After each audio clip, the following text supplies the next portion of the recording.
네, 첫 번째 소식은 어떤 걸까요? 예, 이재명 정부의 인사 편향 얘기를 하지 않을 수 없다. 네, 네. 그렇죠. 일단 그 대통령 수석 이상 전원이 남성이라는 기사가 있었고요. 국정기획위원회 이 여성 위원들은 21.8%밖에 안 된다. 55명 중에 12명밖에 안 된다.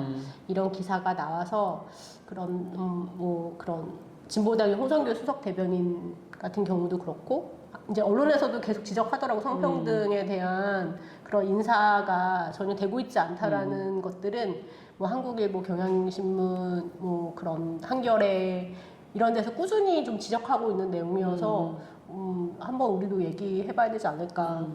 네, 사실 뭐 그 성평등 뭐 관련해서 그 선거 전부터 계속 공약과 관련해서도 문제가 네. 됐었고, 그리고 또 막상 딱 들어오니까 또 이런 인사 문제부터가 맞아요. 이제 피그덕거리고 있는 거죠.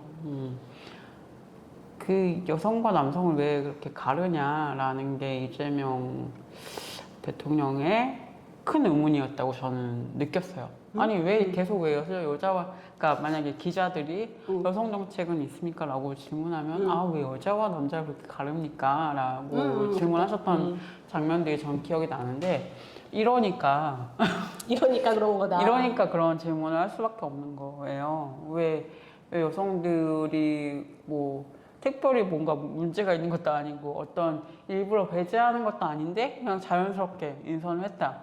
근데 여성이 한 명도 없다. 이게 바로 문제라는 그쵸. 것이죠. 예. 그러네요. 그 홍성규 수석 대변인이 지적한 때가 13일이었어요. 물론 그 이후에 이제 그 인사에서는 총무비서관의 뭐 김현지 전 수석 비서관 보좌관이거나 아니면은 초대 성평등 가족 비서관 이번에 이제 마련됐는데 거기 정정욱 전 경기도 여성가족재단 대표이사나 이런 사람들이 내정됐다고는 하더라고요. 하지만 그 이제 우리가 생각할 때 성평등 가족비서관은 당연히 여성이 할 것 같고 그쵸. 그러면 여성가족부 장관은 여성이 하는 게 당연하고. 뭐 이런 것처럼 이게 아쉬움이 있어요. 맞아요. 제가 지난번에도 이제 대변인 강효정만 이제 여성이었다라고 했는데 대변인인 것이 저는 불만인 거거든요. 맞아.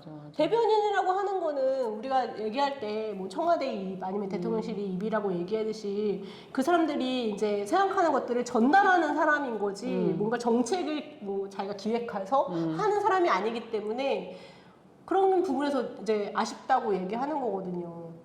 그러니까 인선을 할 때도 약간 그런 뭐 대변인이나 뭐 그런 역할, 그러니까 여기서는 뭐 성평등 의제를 그쵸. 다루는 역할 이런 식의 인선을 한 것을 여성을 인선했다라고 생각을 하시는 것 같아요. 근데 어쨌든 국가를 운영하는 데 있어서 여성의 시각이 들어가야 되고 다양한 그 분야의 전문가들이 있음에도 불구하고 계속 여성 의제로만 이걸 축소시키는 경향이 또 반복이 되는 것 같다. 그쵸. 그런 생각이 듭니다. 이재명 대통령이 어쨌든 어려울 것 같지만 30% 맞추기 위해서 최선을 다하겠다라고 얘기한 거잖아요. 어려울 것 같지만. 그쵸. 그 얘기를 했지만, 이게 30% 채운다고 하더라도 아까 얘기했지만 어떤 자리인가 이게 되게 맞아요. 중요하거든요, 사실은. 여성이 어느 자리에 가서 어떤 일을 하느냐가 그것을 이제 보여주는 사회적 영향력이나 그런 것들을 갖게 되는 그런 측면이 있기 때문에 그게 중요한 거라고 생각되는데 저는 이런 얘기할 때마다 대표적으로 그 독일 메르켈 총리가 생각이 나거든요. 그분이 2005년부터 16년 동안 재임했던 거잖아요. 그쵸. 그래서 독일에서는 우스갯소리를 그런 게 있대요. 총리는 당연히 여성이 하는 게 아니야라는 이야기가 있었대요. 이런 거거든요. 남성이 할 수 있다는 걸 몰랐다고.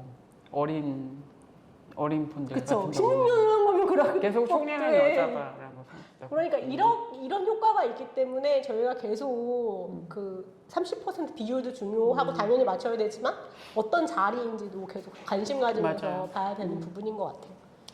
그러니까 저는 좀 그런 뭐 비단 요 건도 문제인데 전반적으로 여성을 기용하거나 어떤 정책 자리에 이렇게 할 때 여성 정책, 뭐 이를테면 성평등 뭐 이런 거에 한정해서 하는 게 참 문제다. 문제다. 그거를 했다고 생각하면 안 될 것 같다는 생각이 들고, 사실 이재명 정부가 다른 부분에서는 뭐 저번에도 얘기했었는데 굉장히 스마트하고 앞서가는 정책들을 많이 시행을 하시는데, 이것과 관련해서만 여성 정책, 여성 이슈와 관련해서만 되게 뭔가 30년 전 정도에 지금 머물러 있지 않나. 이게 되게 당황스러울 정도거든요, 솔직히. 그쵸. 그래서 이게 무슨 일이지? 라는 생각이 계속 듭니다. 그래서 왜 그 국정기획위원회 현판식 하는 날 사진이 네. 있어요. 제가 가져왔는데 네, 드렸는데. 사진이 공개가 됐죠. 네, 와 이거 어떻게 할 거야 이거? 이거 문제라고 느끼지 않으신, 이거 찍을 때부터 아 이거 뭔가 문제 있다고 느끼셨어야 되는데 여성이 한 명도 없고 어. 전원 남성의 한 50대, 60대 그 그렇죠. 남성들이 그 현판을 가운데다 두고 쭈루룩 서서 사진을 찍어요. 와 이게 이제 말씀하신 것들은 문제라고 생각하지 않는 거잖아요. 맞아요. 이렇게 찍을 때부터 문제라고 느꼈어야 됩니다. 아이고, 아니 찍기 전에 명단을 그치. 봤을 때부터 문제라고 느꼈어야죠. 그러니까 진짜 네. 이게 뭐 하는 짓인가 싶어요. 이런 거 이렇게 비판할 때마다 이게 내가 뭐 하는 짓이지? 이런 생각이 좀 들더라고요. 되게 이런 걸 공개할 수 있는 용기가 되게 용기가 있다. 요즘 세상에 이런 용기. 네. 그러니까요.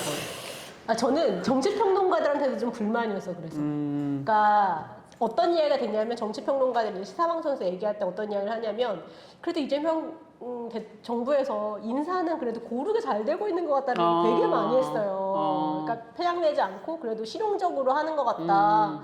근데 그러면서 하는 말이 있어요. 여성 정책 그러니까 여성이 너무 없는 거 아니야? 그러면 그것만 제외하고 그래. 그거 그것만 제외하면 실용적이고 되게 잘 하고 있다라는 평가들을 하시더라고요. 그래서 아니 그걸 왜 제외해? 그걸 제외하면은 되게 큰 것들이 문제가 되죠. 그러니까요. 그래서 나는 정치평론가도 제발 그렇게 평론 안 했으면 좋겠어. 그러니까 그 성별만 제외하면 뭐 나름 중도적인 사람도 쓰고 뭐 이렇게 좀 고루 쓰는 것 같다 이렇게 얘기하는 게 이게 무슨 문법이지? 그게 치명적인 거죠. 그러니까 나는 들을 때마다 되게 의아하더라고요. 그러니까 사실은 여성들이 소수가 아님에도 소수자로 분류를 하는 이유가 이렇게 계속 너무 당연하게 지워지고 가려지고 너무 없어지고. 당연하게 지우기 일정되고, 때문이에요. 그쵸. 인원이 많은데도 50대 50을 가야죠. 뭐 50대 50이 그렇다면 뭐 48대 53을 가거나 어쨌든 지금 현재 여성과 남성 비율대로 가든가 그렇게 해도 모자랄 판에 지금 이건 좀 정말 그 정치평론가라고 말씀하셨는데 네. 그들의 생각 자체가 너무 후지다는 생각을 좀 할 수밖에 없는 것 같아요. 근데 진짜 많이 얘기하더라고. 이 얘기를. 48대 53이 아니라 48대 50이라고 더하기를 잘못해서. 네네네. 100 넘을 수도 있지. 네, 100 넘을 수도 101% 되는 거 아니에요? 소수점으로 하면 넘을 수도 있지. 4452 그런 건가? 어쨌든. 네. 근데 그게 정치평론가가 한 사람이 아니라 다 다. 그런 얘기를 했어요. 그리고 또 이제 보수 쪽에 나온 평론가도 그렇고 진보 쪽에 나온 평론가도 그렇고 또 진보적으로 좀 이야기되는 시사 방송이나 그런 그런 부분은 채널들에서도 그런 얘기들을 하고 해서 좀 불편했다 이 얘기는 꼭 하고 싶었던 것 같습니다. 좀 진짜 왜 그럴까요? 그들 자체도 남성이기 때문에 그렇게 생각을 하는 건지 저는 항상 궁금했어요. 그러니까 되게 진보적인 그런 스피커들도 자기들이 다 남자만 앉아 있는데 이상하다고 생각하는 문제의식을 느끼지 그러니까. 않잖아요. 거기에 되게 당당하게 나가고 전 그거를 여기 나갔습니다라고 이렇게 당당하게 소개하는 것부터가 이 사람 이상한 사람인가? 문제가 있는 사람들이다. 이 사람들은 자기가 그 게스트를 참여하면서 부끄럽지 않았나? 라는 생각을 되게 많이 하거든요. 그러니까 그런 이제 언론연대도 이제 많이 가요. 여기저기 토론회도 가고 뭐 그런데 이제 저희가 주최하게 될 때는 꼭 그 여성이 반 정도 있을 수 있게 이렇게 배려한다거나 또 같이 공동 주최하거나 그럴 땐 요구하기도 하거든요. 그 비율을 맞춰달라고 요구하기도 하는데 와 너무 와 제가 옛날에 모 방송국 이제 정책위원을 한 적이 있는데 거기서도 이제 방송에 나오는 여성 그 출연자의 비율과 관련해서 이렇게 뭐 평가를 하는 자리였죠. 어쨌든 이 방송은 어떻고 이렇게 좀 의견을 나눈 자리였는데 거기에 뭐 그때 5대1 정도 나오고 있었어요. 여성이 그 요즘 많이 하는 것처럼 그 패널이 아니라 그냥 사회자 사회자. 그거였어. 그래서 제가 여성 비율이 너무 낮다라고 얘기했더니 사장님께서 진짜 깜짝 놀랐어. 우리 많은데? 저 그거에 더 놀라서 많다고요? 그러니까 5명 중에 1명이면 많다고 생각을 하시는 것 같더라고요. 그래서 놀랍네요. 너무 놀랬던 그분도 진보적이신 분이라고 하셨던 분인데 누군지 아는 거 아니야? 어쨌든 그래서 맞아요. 진짜. 너무 놀랐어요. 그러니까 여성이 그 정도 있으면 많다라고 이제 생각을 하시는 것 같아요. 저는 이제 시사 라디오, 그러니까 시사 유튜브 같은 거 볼 때 언론사가 하는 걸 주로 많이 보거든요. 그래도 정제됐다라고 생각하기 때문에 좀 많이 보는 편인데, 그 중에서, 이거 얘기해도 되나? 한겨레 TV. 거기 좀, 공덕포차라고. 있죠. 시사 방송이 있는데, 원래 그러니까 목요일만 하다가, 화요일 날인가를 만들었어요. 화수목인가? 네, 그렇죠. 그래서 했는데 목요일 날도 남성 둘이거든요. 근데 화요일도 남성 둘이야. 근데 어느 날 한겨레에서 수요일날도 만든다는 거예요. 그래서 드디어 내가 이제 여성을 하나보다. 난 당연히 그렇게 생각했거든요. 근데 둘 다 또 남성이야. 송채경화 기자님밖에 없잖아요. 여성이라고는. 근데 말씀하신 대로 사회자는 사회자인 것입니다. 역할이 그러니까, 맞아요. 다르고 전문가로 모시는 사람을 여성 비율에 맞춰야 되는 게 맞는 거고, 그런 거면 나는 한겨레는 진짜 이거에 대해서, 특히 한겨레 같은 경우에는 다양성 보고서를 매년인가 발간해요. 그래서 본인의 그런 콘텐츠, 그러니까 기사 속에 뭐 다양성이 어느 정도 녹여 있는지 그런 것들을 계속 보고서를 만들고 그거를 보고하고 토론하고 하는 작업들을 하고 있는데, 유튜브는 대상이 아닌가? 라고 생각이 될 정도로 너무 이렇게 기울어져 있어가지고 맞아요. 놀랍더라고 저는. 맞아요. 좀 약간 안 보게 돼 잘. 맞아요. 잘 안 보게 된 이유가 있나? 어쨌든 네. 그 게스트도 그런데 잘 모르겠습니다. 네. 송채경화 기자님 빼고는 거의 여성이 없어요. 없어요. 뭐 게스트 한 명도 부른 걸 본 적이 없는 것 같은데 저는. 그쵸. 네. 거긴 진짜 없죠. 네. 옛날에 공덕포차 시즌 1인가 이때 몇 번, 있었어요? 그러니까 게스트로, 그러니까 야. 고정 아닌 게스트로 가끔 오는 게스트로, 그리고 누가 교체됐을 때 한 번 이렇게 오거나 그랬던 적은 있었던 것 같고, 한겨레는 너무 안 맞춘다. 그렇죠. 심하죠. 네. 뭐 경향은 뭐 말할 것도 없습니다. 경향은 진행자는 남성이기 때문에 그렇습니다. 네. 문제가 많네 아주 그냥. 네. 그러면 우리 두 번째 이슈 또 얘기해 보겠습니다.